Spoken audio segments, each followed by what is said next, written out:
નમસ્કાર મિત્રો આપની સાથે હું છું પિનલગીરી ગોસ્વામી।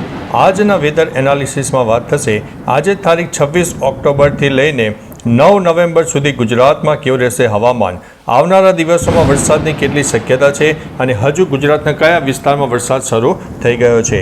મિત્રો, આપણે અગાઉ છેલ્લા અઠવાડિયાથી તમને જણાવતા હતા કે તમારા વિસ્તારમાં તાપ તડકો ઉગાડ હોય તો મિત્રો એમ ન સમજી લેવો કે સિસ્ટમ તમારા સુધી નહીં પહોંચે, કારણ કે બંગાળની ખાડી અને અરબી સમુદ્ર બંને એક સાથે એક્ટિવ થતાં ગુજરાતને તેની વ્યાપક અસર થઈ રહી છે, જેના ભાગરૂપે થઈને મિત્રો આજે તારીખ 26 ઓક્ટોબરના રોજ મધ્ય ગુજરાતના પાદરા સહિત દક્ષિણ ગુજરાત અને સૌરાષ્ટ્રના પણ અનેક વિસ્તારમાં વહેલી સવારથી વરસાદ શરૂ થઈ ગયો છે અને આ વરસાદની તીવ્રતામાં નોંધપાત્ર વધારો થશે। આગામી 72 કલાક ખાસ ગણીને ચાલવો, એટલે કે મિત્રો 26, 27, 28 અને 29 ઓક્ટોબર સુધીમાં ગુજરાતના અંદાજિત 50થી લઈને 70% વિસ્તારોમાં વરસાદ થાય તેવી સંભાવના છે। સાથે સાથે મિત્રો લો ક્લાઉડ ફોર્મેશન અને ભેજનું પ્રમાણ પણ અરબી સમુદ્રનું મળી રહ્યું છે અને જે લો ક્લાઉડ ફોર્મેશન છે વધારે મજબૂત બની રહ્યા છે, જેના લીધે થઈને ગુજરાતમાં એક વરસાદની શક્યતા વધુ દેખાઈ રહી છે।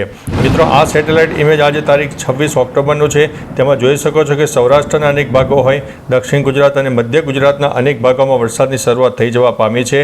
મહારાષ્ટ્રથી લઈને કેરળ સુધી વરસાદની એક રફ રેખા સર્જાય છે અને બંગાળની ખાડી અને અરબી સમુદ્ર એક્ટિવ થતાં મધ્ય ભારત સહિત પશ્ચિમ ભારતના અનેક ભાગો પ્રભાવિત થઈ રહ્યા છે। એટલે મિત્રો, અત્યારે જે વરસાદ છે નુકસાનીવાળો વરસાદ ગણીને ચાલવો અને ખેતીના પાકને વ્યાપક નુકસાન પણ પહોંચાડી શકે છે। જો તમે તમારી કોઈ ચીજ વસ્તુઓને બચાવી શકતા હોય તો તેને સત્વરે હજુ પણ કહી શકાય કે સલામત સ્થળે લઈ લેજો। હવે મિત્રો, આગામી તારીખ એટલે કે આવતીકાલે તારીખ 27 ઓક્ટોબર છે।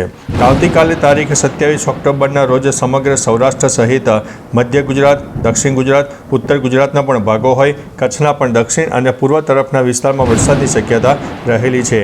કોઈ વિસ્તારમાં તો 1 થી લઈને 1.5 ઇંચ સુધીના વરસાદ પણ જોવા મળી શકે છે। એટલે મિત્રો, જે જગ્યાએ લો ક્લાઉડ ફોર્મેશન વધારે હશે, ભેજનું પ્રમાણ વધારે હશે, તે વિસ્તારોમાં 1 થી લઈને 1.5 ઇંચ કરતાં પણ વધારે વરસાદ થાય તેવી શક્યતા છે અને આ નુકસાનીવાળો વરસાદ અને કમોસમી વરસાદ ગણીને ચાલવો, કારણ કે શિયાળાની શરૂઆત તો થઈ ગઈ છે, પરંતુ બેક ટુ બેક બનનારી સિસ્ટમોને કારણે ગુજરાતને પણ તેની અસર થઈ રહી છે।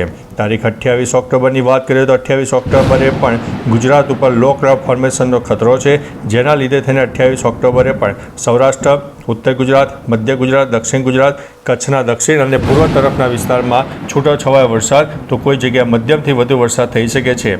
તમે જોઈ શકો છો કે બંગાળની ખાડી એક્ટિવ છે, અરબી સમુદ્ર પણ એક્ટિવ છે, બંનેના ભાગરૂપે થઈને મધ્ય ભારત સહિત દક્ષિણ ભારત અને દક્ષિણ પૂર્વ ભારત અને પશ્ચિમ ભારતના અનેક વિસ્તારો પ્રભાવિત થશે અને આવનારા દિવસોમાં રાજસ્થાન સહિત ઉત્તર ભારતના પણ અનેક જિલ્લાઓમાં વરસાદની શક્યતા દેખાઈ રહી છે।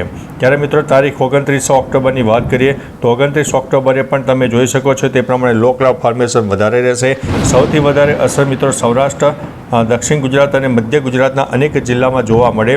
કોઈ વિસ્તારમાં આપણે જણાવ્યું તે પ્રમાણે 1.5 ઇંચ કરતાં પણ વધારે વરસાદ થઈ શકે છે, એટલે થોડા સાવધાન રહેજો, એલર્ટ રહેજો। આ જે સિસ્ટમ છે એની અસર આપણને 30 અને 31 ઓક્ટોબર સુધી જોવા મળનારી છે।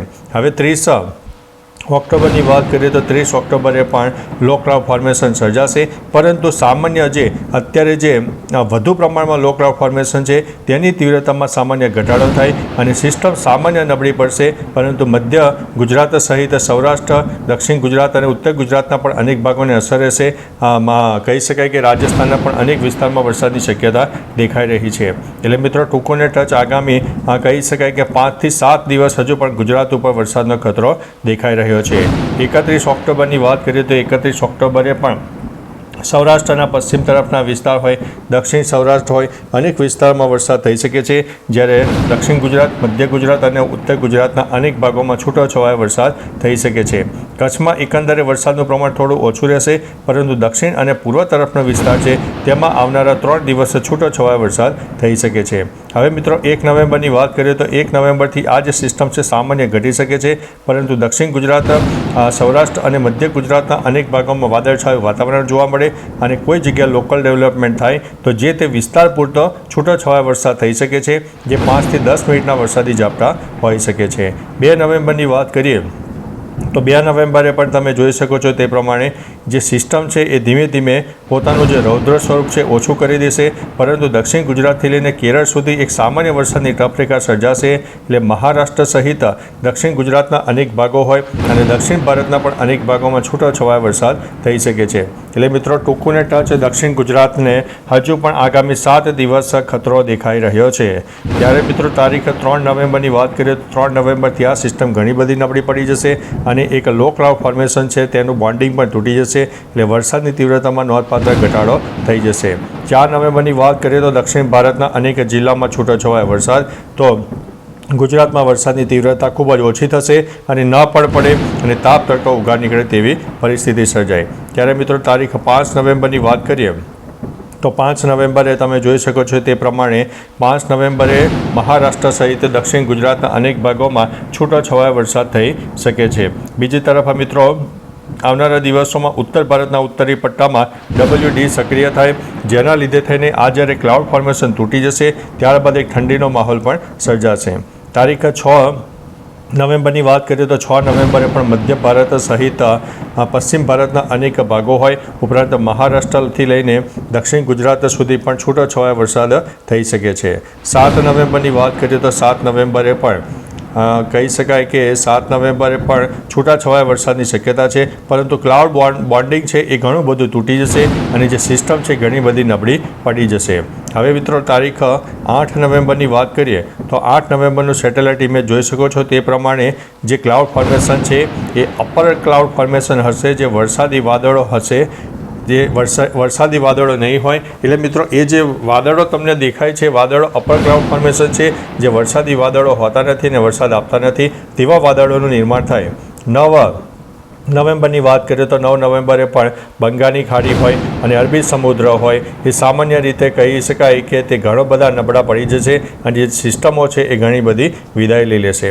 એટલે ગુજરાત ઉપર આગામી 4 દિવસ થોડોક વરસાદનો ખતરો વધારે રહ્યો છે, એ થોડા સાવચેત રહેજો, એલર્ટ રહેજો. બાકી મિત્રો તમારા વિસ્તારમાં વહેલી સવારથી વાદળછાયું વાતાવરણ હોય અને એક વરસાદી માહોલ હોય, વરસાદ પણ પડતો હોય તો નીચે કમેન્ટમાં ચોક્કસથી માહિતી આપજો. તો ચાલો મિત્રો ફરીથી દેશ અને દુનિયાના તાજા સમાચાર અને હવામાનની નવી માહિતી લઈને મળતા રહીશો. ત્યાં સુધી અમને રજા આપશો. નમસ્તે.